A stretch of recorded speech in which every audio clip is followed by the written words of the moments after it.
Hi guys, I have another Copic coloring and card tutorial for you today, and we're using the brand new rubber stamp called Capture a Moment by Little Blue Button Stamps.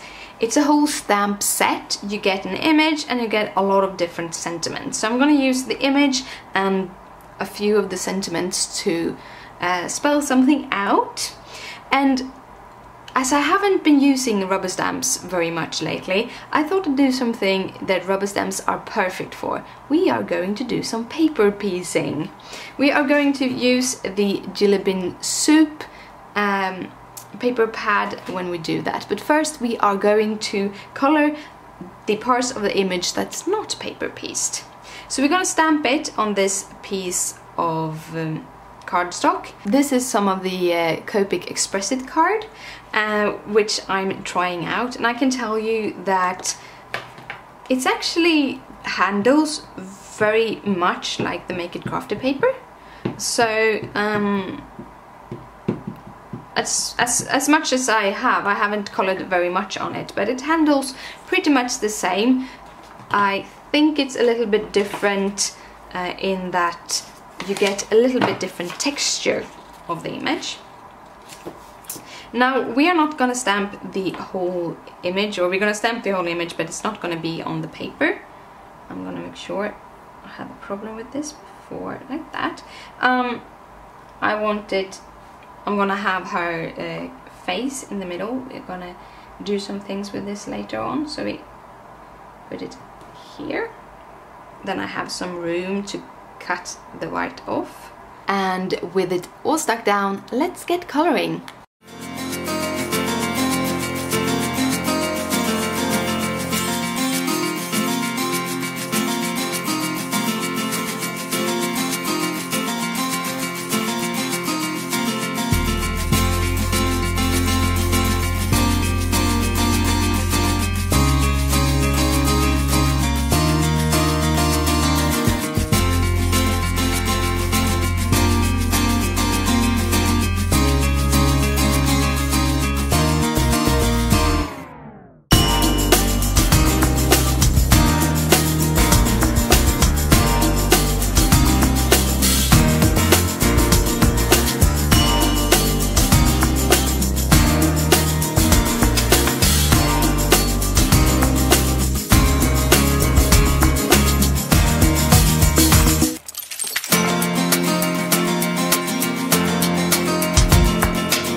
With the colouring all done, we're going to do some paper piecing. So we're going to use this very flowery paper because I thought it would be perfect for her dress and her little hairband. So we start by inking up our stamp. We only need to ink up the upper part.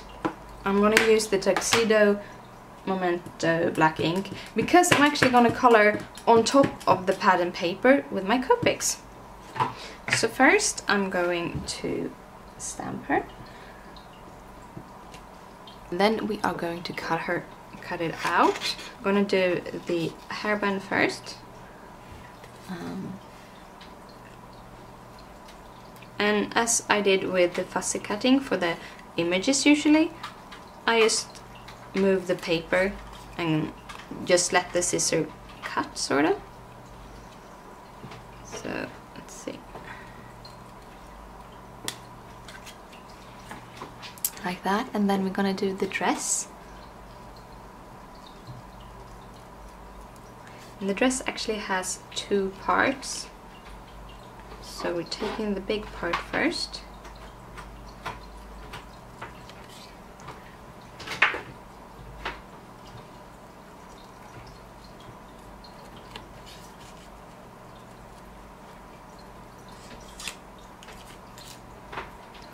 Removing the leg parts.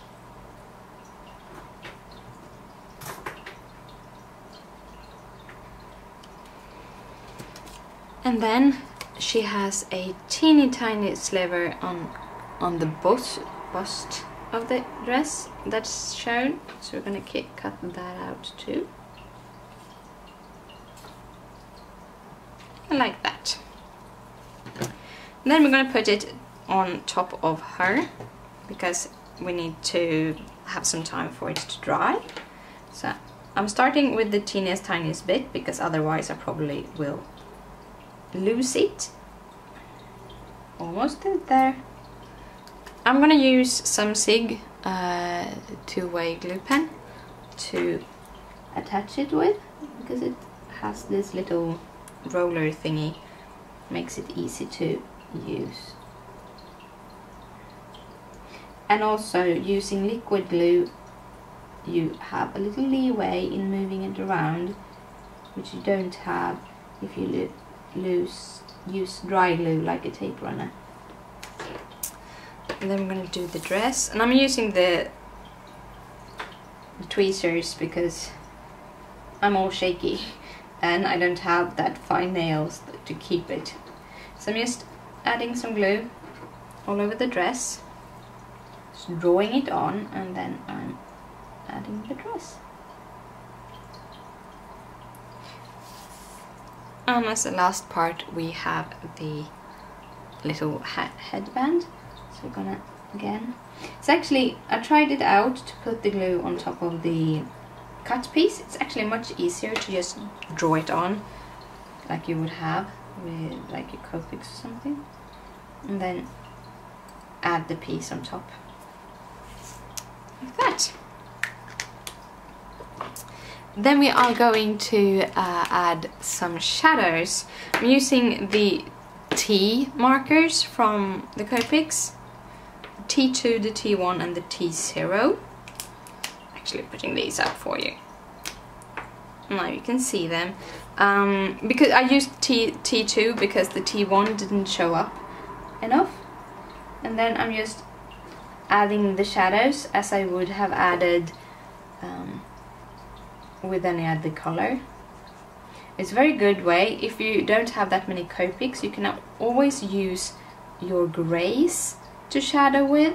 If you're careful, it's gonna have a little muted appearance, but it's actually pretty okay to shadow with the grays.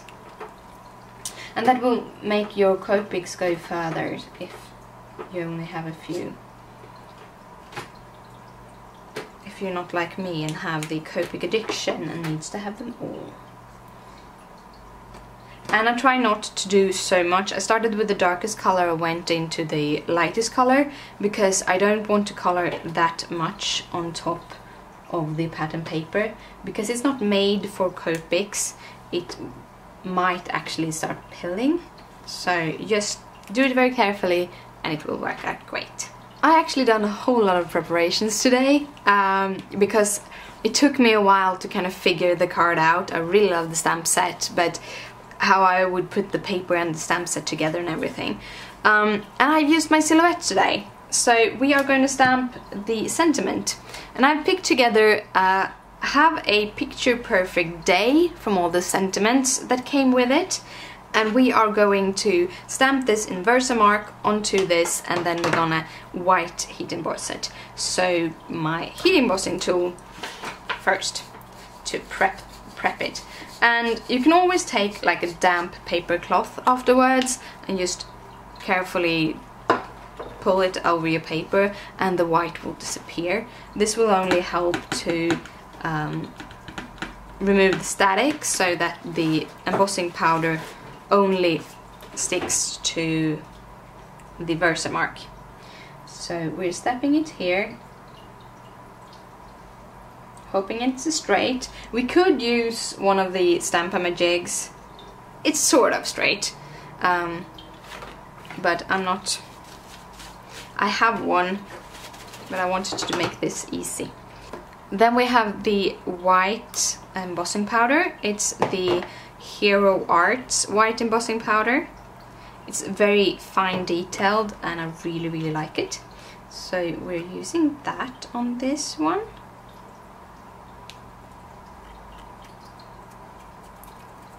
Try not to get it everywhere. Ah, pretty perfect. With the sentiment ready, we're gonna put it all together. But first, this is a silhouette cut. It's number 37970. It's called 5 Labels. I thought I'd show you them all. This is another silhouette cut. This is number 56651 called Heart Camera, and this is a third one. It's number 59636, and it's a picture frame. And I will have all the details both down in the description of the video, but also on my blog with the corresponding posts, so you can get all the information of all the things I'm using for this project. And I have prepared bits and pieces. So this is a standard A2 card base, Nina Solar White. I have some red cardstock, which measures 5 3/8 by 4 1/8. And I have a pattern paper from the Lillibean Soup paper pack, which measures 5 1/4 by 4. So that is the dimensions on that, and then I actually don't know the dimensions on the rest of the things. I'm sorry, my bad. Well, I'm taking a ordinary pen because I want to put her sort of in the middle, and I want to get as much as possible of that dress. And then I'm just gonna outline it so that I have somewhere to cut. Realign that one. That. And then we're taking our big scissors because that goes faster, and I'm gonna cut just a smidgen inside that line, because then it won't stick out.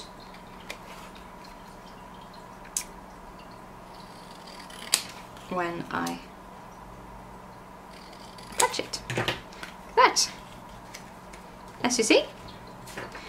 So then I'm gonna attach some glue onto this. We are gonna use both this one and other glue. I'm gonna use this on the bottom part of the frame, and then I'm using some glue pen. I'm gonna use this glue pen instead because it's wider, so it's faster.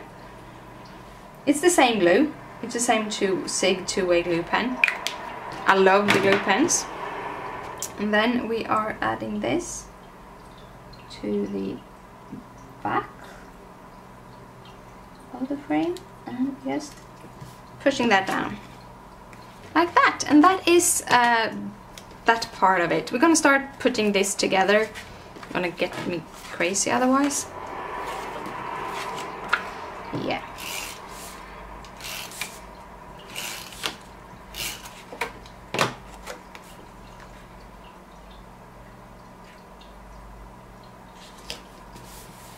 Like that. Then we add in this. I'm gonna add this flat on top of the card because we're gonna put the rest of the things up on foams. I don't want several layers. we're just gonna add her like that.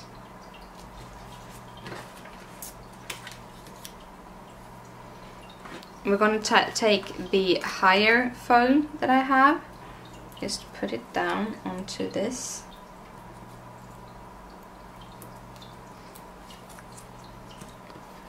And then we're gonna put some on this, to that direction.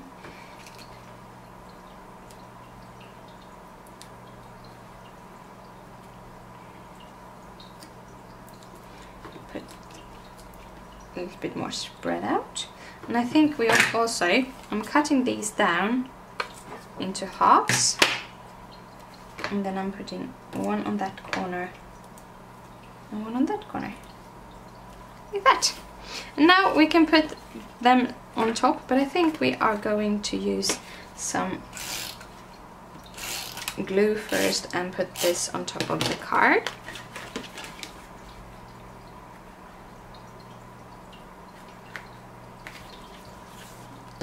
So we're removing all the papers, and then we're gonna put this down here. We removed all the tape on this one, and I'm gonna put it down here to fill that space. She needs more dimension, I'm sorry. Sometimes this happens, I see something isn't really right. So what I'm going to do, I'm going to take the T2, which I shaded the dress with, and I'm going to go around the image carefully, because I think I want her to stand out a little bit on the white. Just around the full image. This is basically the kind of idea I get when I cut it out, because I usually don't color backgrounds, and I don't want them to have white background because they usually feel pretty flat. So instead we're going around with the T2, and then we actually are taking the T1, I'm gonna have the right nib, and we're adding some color just around her to blend that out a little bit. Now I have several layers of cardstock underneath, so this actually works to do this, but if you just have a thin white layer behind it, I'm not sure you should do it afterwards putting it together. This is the T0, and I'm going around with that too, because Copic will bleed on basically almost any cardstock. I think the Nina 110 that I'm using as card base here is actually, you can color with almost not getting anything through. But Copics bleed because that's the way they go on. They go down into the papers, and that is why they can blend so good, because you blend it down into the paper, sort of. That, and I took the 0 to just make those lines even dimmer, and I really much more like it this way, and I hope you liked it too. And if you want to see more cards like this and you're not a subscriber, you can always hit the subscribe button. I really appreciate all of your views. I love you for watching my videos, and it means a lot to me when you comment or like. It makes my day. And if you want to have all the details on this card, I tried to say as many things in the video, but all of the supplies can be found both down in the description if you just push the enlarged part, and also on my blog. And I hope you have a nice day, and I see you later. Bye!